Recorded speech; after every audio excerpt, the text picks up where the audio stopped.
Ohio Shokun, Fuji-san this. Today we are doing something different. Today we are on the Fuji Talk show. We'll be primarily having guests over and learning different things from each guest. Getting right into it, our first guest is an Indian redhead EA and VTuber with an interest in economics, business and other topics. Please welcome Koki Najma. Hello. Hi, glad to be here, Fuji. Thanks for having me. Thank you for coming here. Thank you for being a guest. How's it going? It's fine. That's the usual. Standard weekend. Good to hear. Would you like to give our audience a brief about who you are, what do you do? Okay, so I'm not really good at introducing myself, but I'll just give it a try. I am Koki. I talk about stuff. So, whenever I say stuff, it ranges from the benign to the controversial, but yeah, I like to talk about stuff, and I tend to play indie games because I just say I like the creative side of gaming. Nice. Good to know. Well, today's topic will be economics, as our guest is really good with such interesting topics. We chose to go with economics.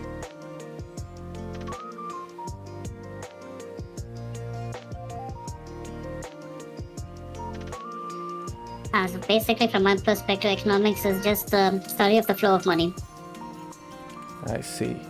So if you understand the cash flow, where what goes, who goes for what, you more or less understood an economy.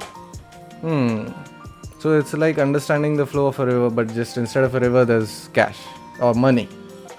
Yeah, you could say that, or you could say like it's like understanding your finances, as in you get this much money from on a monthly basis on, let's say, a salary.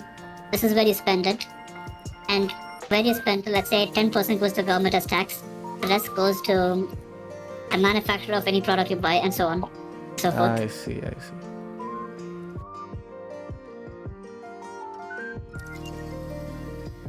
Depends on how you want to. Yeah, there are multiple. Okay, there's no one single way, but depends on how you want to classify them. I see. And what would these classifications be? So if we're talking about industry, let's say textile is, it's an economy on its own, like the industry of textiles or software development, or you can classify it based on a country's socio-economic stance on certain things, or you can classify it on how big of a unit you're taking. Let's say if you're talking about a country's, then you can refer to it as a macroeconomic structure. Or if you're talking about, let's say, your own personal finances, you can call it a macroeconomic structure. Okay. And so on and so forth.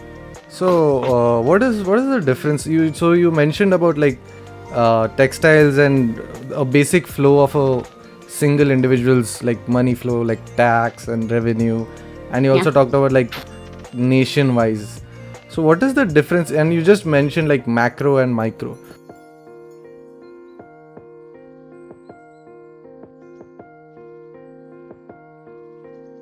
Okay, so macro, as mentioned earlier, just represents the study of economics on large scale, as in, let's say, the GDP of a country, as in how much cash flows inside a country and how much cash leaves outside a country, so on and so forth.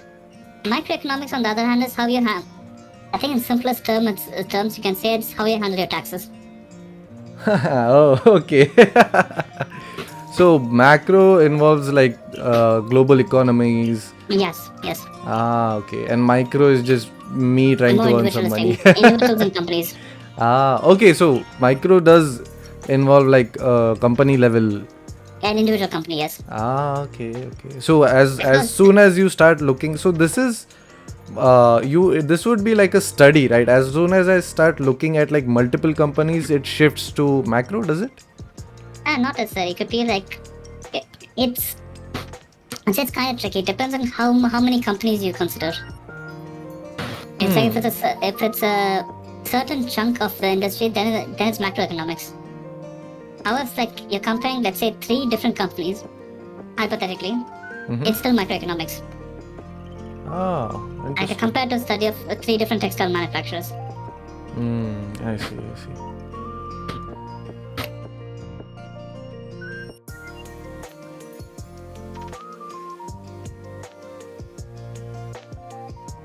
It's both. I'd say it's both. Ah, interesting. So if I were to say in terms of types, how would you say, how many, like, roughly, if there's some major ways people go about? Okay, it's back to this, it's like the same question from the beginning. It depends on Ah, how we classify them. I Right, see. normally it's interlinked with government policies, and when you talk about how governments fund each other or maintain an economy, we have something called fiscal policy. Basically, taxes and the likes. So if the government is low on money, they increase taxes. That's one type of fiscal policy. Or if the economy grows discounted, they reduce taxes, or they reduce the interest rate for loans Ah, to interesting. a central bank, or for our American audience, the Federal Reserve. I see. I see. And And yeah, go ahead. Go ahead. so monetary policy is basically how much money gets printed, right? Interesting. So Interesting.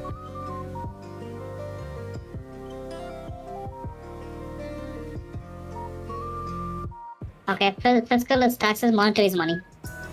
Fiscal Ah, is money taken away from you, monetary is money pumped into the economy. oh, it's like input output. Yeah, not exactly. It's more like I mean, in very oversimplified. it's like take a glass of water. Uh-huh. You pour some water in. That's monetary policy. That's the control of the amount of water being put in. Our Okay. fiscal policy could be considered the amount of water being taken out Ah, I see. Interesting. from circulation. Interesting. Well, yeah, you were explaining about monetary policy. Okay, so monetary policy is just how much the central bank prints money. So let's say they want a higher inflation rate, which is desirable in certain cases. Like they have a benchmark of acceptable inflation rates per year. In fact, more or less every country's central bank, with the exception of the Japanese when it comes to major economies, want a healthy inflation rate. Interesting. I think it would be like, I'm not sure, is it 0.2 per year? I'm not sure about that.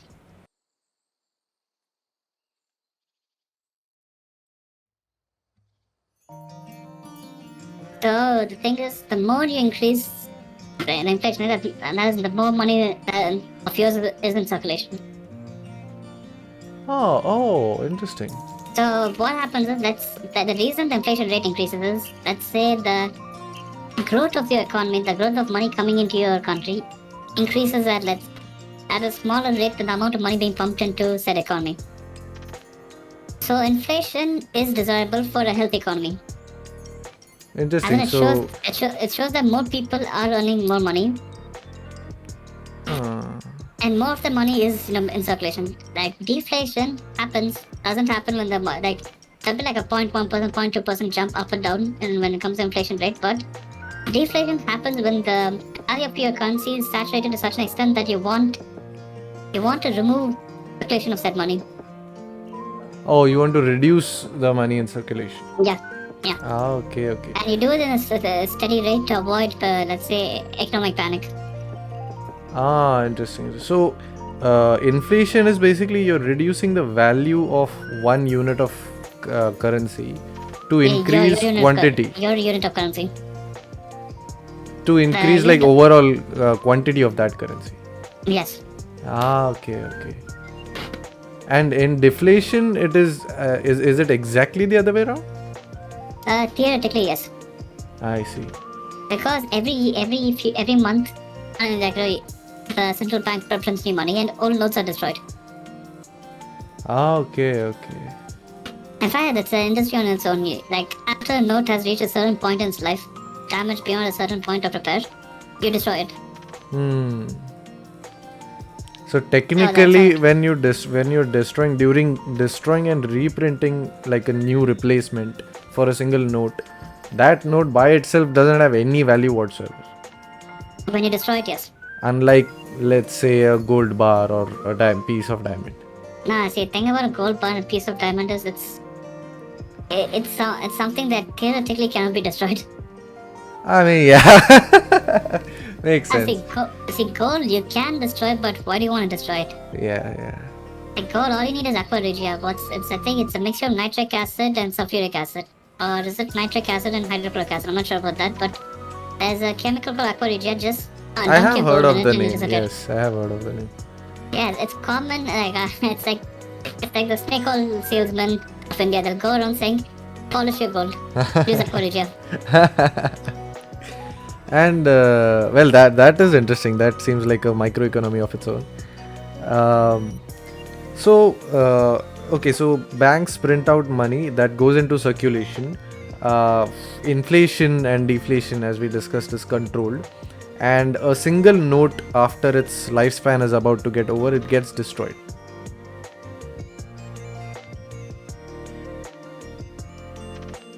If you want to oversimplify it, decided by governments. As in, they set up benchmark inflation rate. As in, we need a 0.2% inflation rate in the coming year, or a 0.5% deflation rate in the coming year. And based on that, they either increase the amount of notes being printed or decrease it. Interesting. Because- And okay, Because yeah, notes go are ahead, go being ahead. printed. Notes are being printed every month.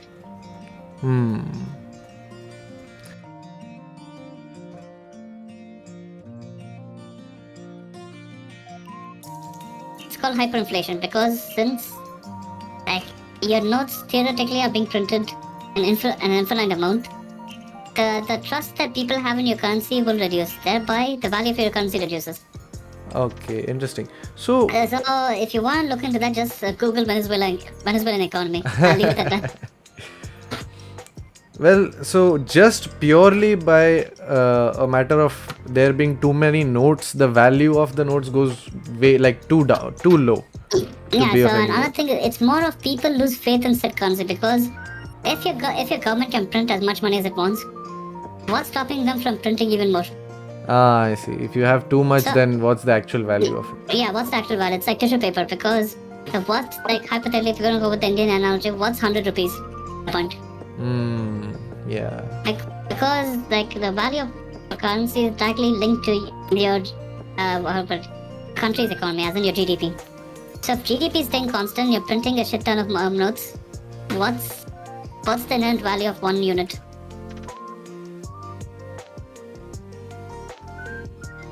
Not exactly. It's like the value fluctuates based on GDP, but they tend to print based on, let's say, socioeconomic factors. As in, let's say, during the pandemic, many countries decided that they need to fund programs, healthcare programs, stimulus checks, and so on and so forth. For that, they need money in circulation. And during cases like that, they printed more money. Oh, I see. So And now that money would also contribute to inflation, right? Yeah, that actually contributed a lot to inflation. I see. So to combat that, they'll actually they'll increase the interest rate. So for banks, as another interest rate that we have, like that's linked to the federal interest rate or the central government interest rate. Oh, so the money that the government gives to other banks. Banks. So the government gives loans to banks, and the banks in turn give loans to us.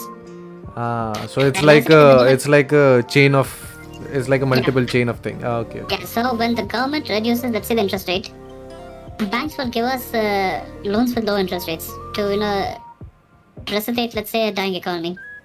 However, if it's like inflation's reached a certain amount, the banks will increase their interest rates. Interesting. That's like one way of doing it. The other way is reducing the number of notes in circulation, but that's a long process. You could try to force to take out notes in circulation, but yeah, that is extremely hectic. That's called demonetization. I've only studied 2 cases of demonetization. One time, it failed miserably. And Another time I wouldn't say it was successful the second time, but it didn't bring down an economy. Like the quote-unquote successful one would be India. The failure would be Myanmar. I see. So that this demonetization has happened in multiple places. Yes, but not for the same motives. I see. So And, the Indian one, from my understanding, was more of, let's say, getting rid of what they describe as black money, as in money that's not like it's not illegal notes. It's not money that's being recorded by the government. Transactions being recorded by the government. Interesting.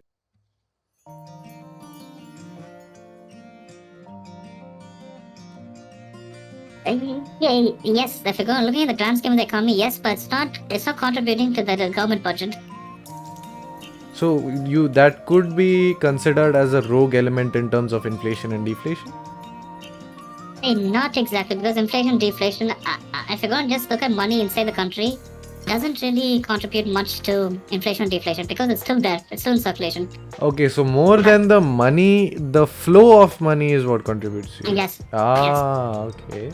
Okay. In case of what's described as black money, like not counterfeit, like actual notes which are not being recorded by the government. Transactions aren't being recorded by the government. Mm-hmm. It's still there. It still resonates the economy because let's say hypothetically I make a couple of $1,000, which this is all hypothetically, okay. Mm-hmm. I make a couple of $1,000, which are not recorded by the government, and it's not taxed. It's not taxed by the government. I can go to the restaurant. I could go buy stuff, which helps resuscitate the economy. But the amount they could have taxed me hasn't been taxed. Thereby, the government's funding has been reduced by this minuscule amount of, let's say, 10% of $1,000 would be what? That would be $100. Yep. So something like that. Interesting.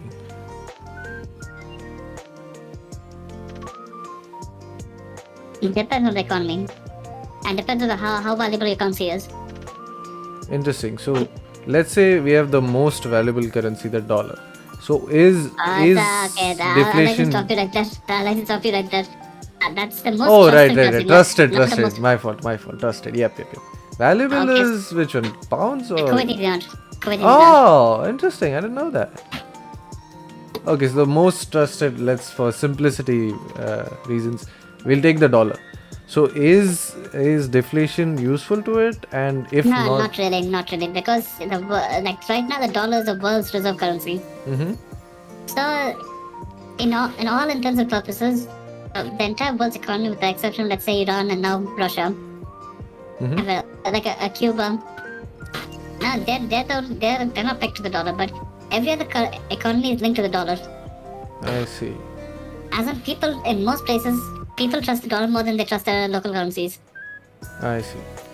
So deflating it, theoretically, yes, the Americans can do it, but it's not in it's not in the best interest of the Federal Reserve or the US government to deflate their currency. Interesting. So if we shift it to a hypothetical currency of, let's say, a good enough value, Okay. how does in a growing economy, let's say the economy is growing, it's not shrinking, it's a growing economy, how does deflation, if deflation were to take place, how does it affect? Yes, if let's say hypothetically the government does it, is it like the growing stage or has it reached its peak? That's my first question. It's growing at a good pace, it's not reached its peak. No, I'd say deflation would be a bad idea, but let's just say that they're planning on implementing deflation. Mm-hmm. So the best way to implement deflation would be higher taxes and lower amounts of money being printed. Interesting. And what would be the effects all the way after that is done? Stunted economic, like two things: stunted economic growth and deflation, as in higher currency value, which is in this case artificially handmade. Mm-hmm. Interesting. So on a let's say shop owner, extremely small scale, how does deflation affect the shop owner? Let's say he's selling local sweets. Okay, got it. So what happens is when deflation occurs, like that normally happens when the interest rates are increased, or cash being sent is reduced, or taxes increased. So cash being produced doesn't directly affect him, but interest rates and higher taxes affect him, because higher taxes meaning he is directly paying taxes. Or something, let's say he paid 5%, now he's paying 10%. Purely hypothetical scenario. And when the interest rates increase, like let's say the Federal Reserve interest rates or the central bank interest rates increase, he needs to take loans to run his business.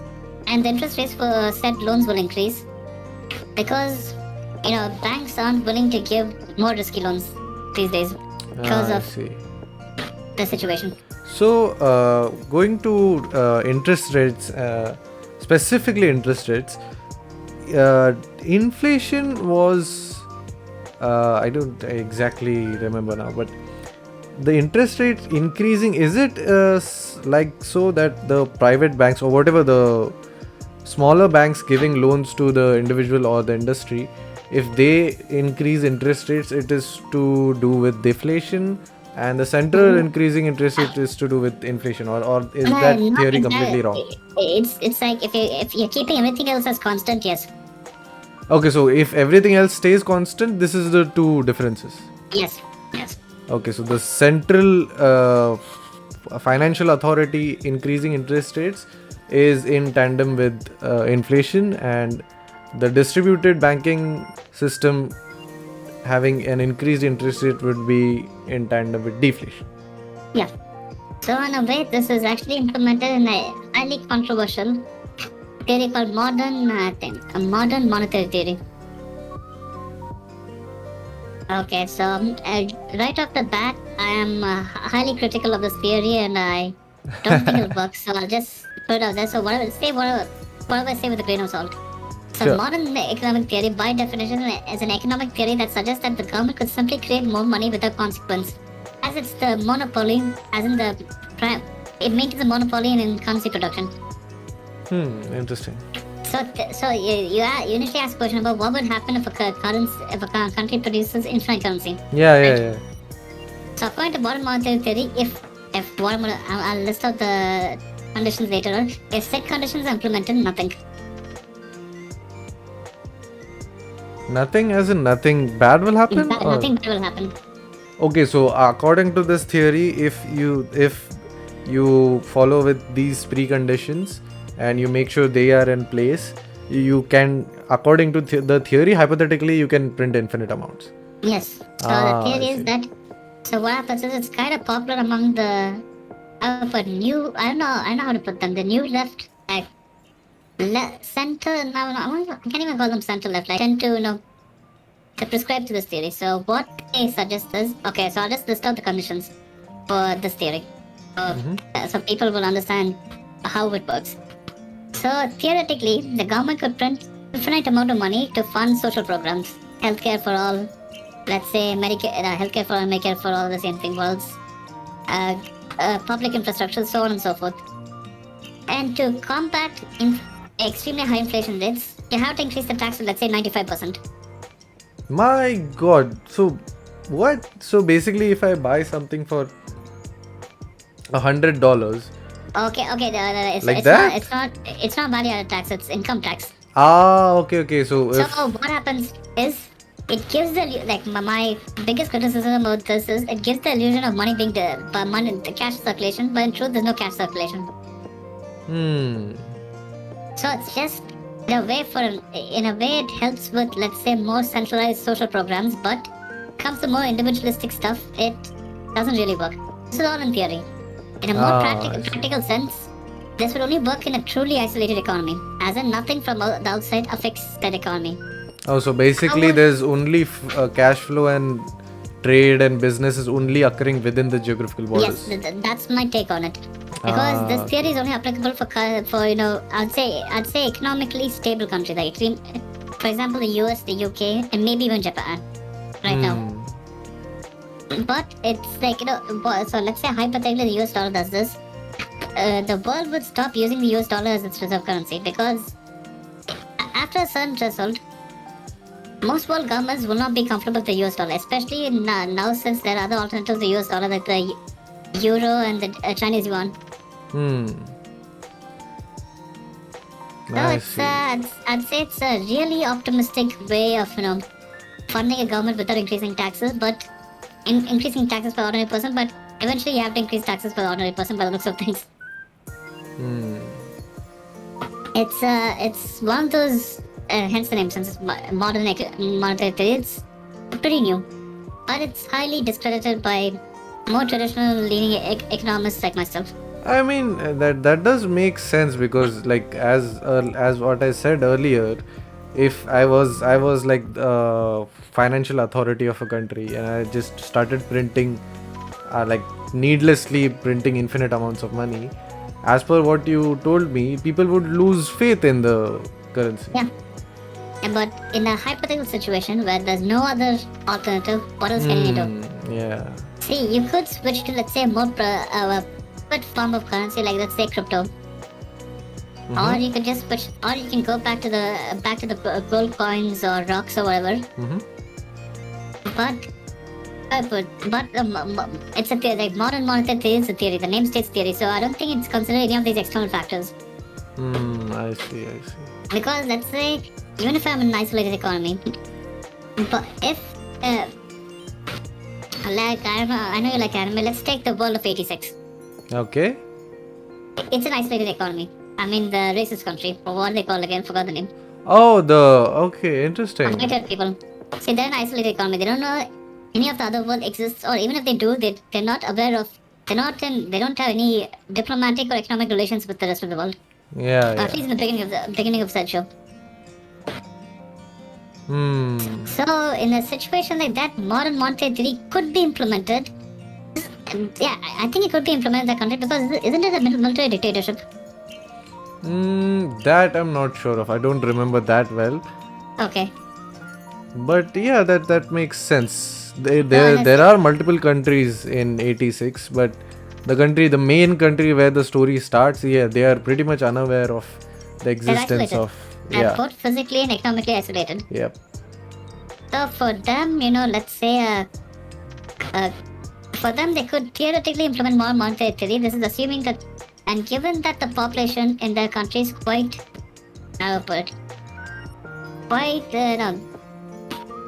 loyal. I can't even put loyal. I'd say they're kind of brainwashed in this situation. Such a system could be implemented because they've never considered. What if we just trade in rocks? Because rocks have more value than the government currency. You know what I mean? Yeah. So in an ideal situation like that, when I say ideal, I mean economically, not socially, because that's a messed up place, and that's basically Germany from the 40s, right? Interesting parallel. Yeah, I guess so. So yeah, it can only occur in an extremely controlled environment, both socially and economically. But tactically, see, I know it's like the people, politicians, the leaders who want to implement such a thing, they have good ideas about social welfare and all that, but my advice to them is this isn't the way to go with that. I see. And lastly, in conclusion, what would you say for just a layman, normal person? What would you say would be a very simple beginner's financial advice? Okay, the first thing is don't keep all your wealth as cash. And diversify your wealth. As in, buy a bit of gold, buy a bit of silver, buy stocks in certain companies. Oh, so as in diversify into assets. Yeah, because given that inflation is always kept positive by the government for economic growth, if you're just sitting on, let's say, a couple of thousand rupees, its value after, let's say, 10 years won't be the same. It'll actually be worth less than what you initially had it as. However, if you keep let's say, more stable investment, less liquid but more stable investment like gold, or a relatively volatile but quite liquid asset as, let's say, company stock, its value will grow. And another thing is, many companies doing well, they give you let's say, quarterly dividends. And then a certain part of the profit is given to you as cash in hand. Oh, interesting. So is that cash so you said quarterly dividends, is it regularly handed out? It depends on the company's performance. Depends on the company's policy and performance. For example, I'll just give 2 examples from my portfolio. Aditya Birla Capital hasn't given me dividends since, I don't know, 2010, 18, I guess. Can't remember. But the Indian Tobacco Company is regularly giving dividends. Oh, I see. It depends on the company. And depends on the... So it's also, it's first of all, it's based on what the company decides to do. And secondly, how well the company is doing. Yeah, so it's like it's a mixture of the board of directors deciding that this is how we do it, and this is how much we give them, and that's in relation to how much money the company made. I see. So in conclusion, a person should have how do I put it? Assets, diverse assets. Yes. Now, I'm not saying everyone should have it. First feed yourself. Yeah. Before you do this. After your basics have been fulfilled. Yeah, after your basics are there, always have diversify it. And I may be extremely old-fashioned in this, but I'll say gold is a great investment. I see. And I'll discourage people from buying crypto. A personal bias. Because it's extremely volatile. And it's not as liquid as people claim it to be. And even if you buy crypto, go for the well-established ones like Bitcoin, Ethereum. And maybe Free even Dogecoin. advertisement. And see, I'm saying this with a grain. I'm saying this to everyone. Take it with a grain of salt. Personally, I'd say don't invest in crypto. But if you wanna take the risk, if you can afford to take the risk, go for the staple ones. Don't go for the up and coming ones because. Personally, right now, me and Fuji can make a coin right now. Just go to GitHub, download the Let's Coin source code, make a few changes, publish it, and boom, we have a crypto. But gold doesn't work like that. No, gold, it's like unless there's a huge comet of gold that crashes on Earth, the supply is kind of fixed. Even if, let's say, they discover a new mine, it's not going to change it's not going to place a dent on the world supply of gold. So because of gold being like a physical entity which is in fixed finite amount, at least on Earth, it is very, so by nature it makes it very stable, hence a good asset. And that's why my other thing is governments make it a point to make sure the value of gold does not drop or rise rapidly. I see. Because each government, national government, has their own gold reserve. I see. So, like the most famous one would be Fort Knox in USA. That's where the Americans keep their gold. And quite a few companies have. There's one in New York. I forgot the name of that thing. It's National Reserve. Like they have gold reserves in other countries as well. Interesting. So if hypothetically the value of gold starts dropping, they'll distribute this gold. Oh. This is all hypothetical because honestly, the value of gold doesn't really drop that much. See, it could fluctuate a bit, but it's not like a make or break situation. I see. I mean, yeah, makes sense. If you have something which mostly isn't going to change in the quantity or quality aspect, then it makes sense that it is extremely stable comparatively. That's right. And it is easier, I assume it is easier to control. It is easier to control, and the human love for gold is something that, whatever happens is not going to go away. It's not going to go away. Yeah, we've been using gold since ancient times. Maybe because it's shiny, I don't know, but us as a species have a thing for gold. Like we have a level of attraction towards gold. I see. Which, like there's this, like, have you guys watched James Bond films? There's this the older ones were quite cheesy. So there was one called Goldfinger. Was it? It's Sean Connery as James Bond. Let me just confirm that. Yes, it's Sean Connery. So what happens is the entire plot of the movie, how much of absurd it sounds, is they want to destroy. Like the bad guy wants to nuke Fort Knox, thereby reducing the world's gold supply, increasing his value by default. Interesting. I'm not pretty out there because the moment you fly over Fort Knox, you get shot down. But it's it's a way. Like, see, despite James Bond movies being pure fantasy, and just for the fun of it, no one goes to James Bond expecting a deep economic or like, see, how much of James Bond tries, its take on geopolitics is pretty cartoonish, to say the least. It's fun. Yeah. I'm not gonna say that. Don't take this as a criticism of the James Bond franchise. Take this as a compliment.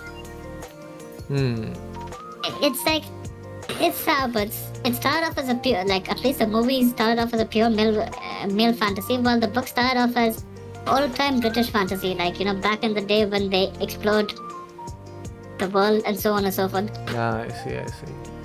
But this, I know I'm diverging, but this specific movie kind of shows it's like a really simplified way of how gold works. So hypothetically speaking, if they did succeed in the movie to nuking the world supply, nuke Fort Knox, then within the movie's universe it would affect the value of gold. Yeah, it would, because governments tend to hold a lot of gold. Okay, it's like governments followed by Indian housewives.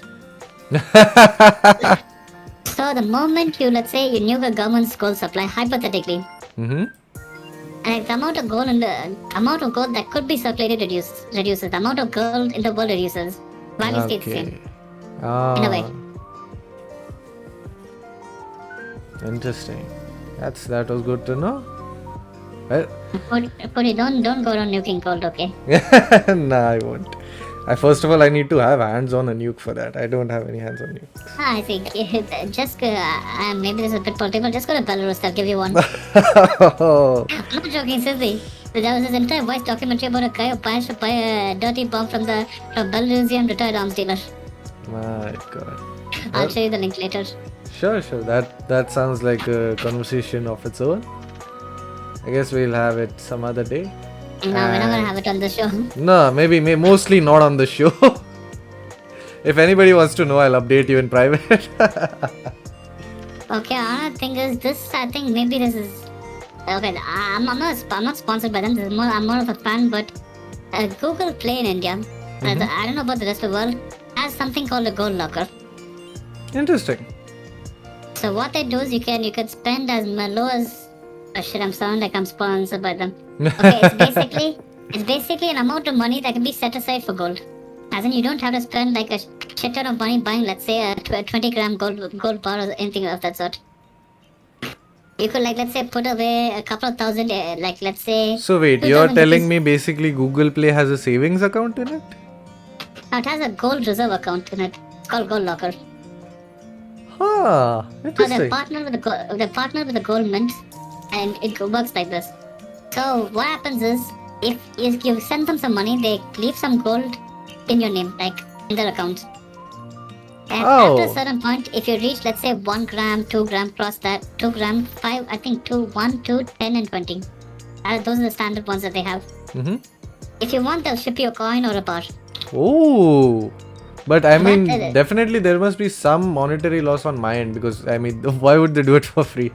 No, they don't want to ship it for free, okay? Like, they send you money over there. You give them money, and it's like credited in your name. As in, there's an IOU from their side, like as in, they owe you this much amount of gold. Interesting. And you can sell it back to them later on, or you can request a gold bar. And so when it comes to the request of the gold bar, they charge a manufacturing fee. That's the catch.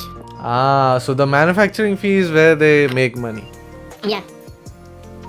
My God, I didn't know Google Play is an industrial Google Play player. No, Google Play doesn't actually do it. They're partnered with, I've got the mint. Sure. They must be outsourcing the different parts of the process. Google Play doesn't have the authority to make gold. Yeah. Definitely. Yet. And it's not in their best interest to make gold. Let me just... I mean, that's really interesting. I never knew this. That's very interesting. I didn't know this till last week. When a co-worker of mine told me. I was talking about buying gold, and he's like, why are you saving, money and then going to the store and buying? This thing works, this exists, right? I'm like, damn. Really? Damn. Well, really, now that's fun. Forget gold, we are all investing in Google Pay now. Yeah, it's called Gold Locker, and what's the company name? That's very unique. So is it a inbuilt part of Google Play, or is it like an app which comes with it? It's an inbuilt part of Google Play. Just search for Gold Locker and you'll get it. That's interesting. I'll definitely have a look. Yeah, go ahead. What do you say? Okay, it's called... I can't pronounce this. I'll type it in chat later. Just search for Google... that Gold Locker and Google Play, you'll get it. Sure. I'll have that. So if you feel like you put like... It's there. So they measure everything in milligrams. Because not only all of us can afford it in kilos. I see.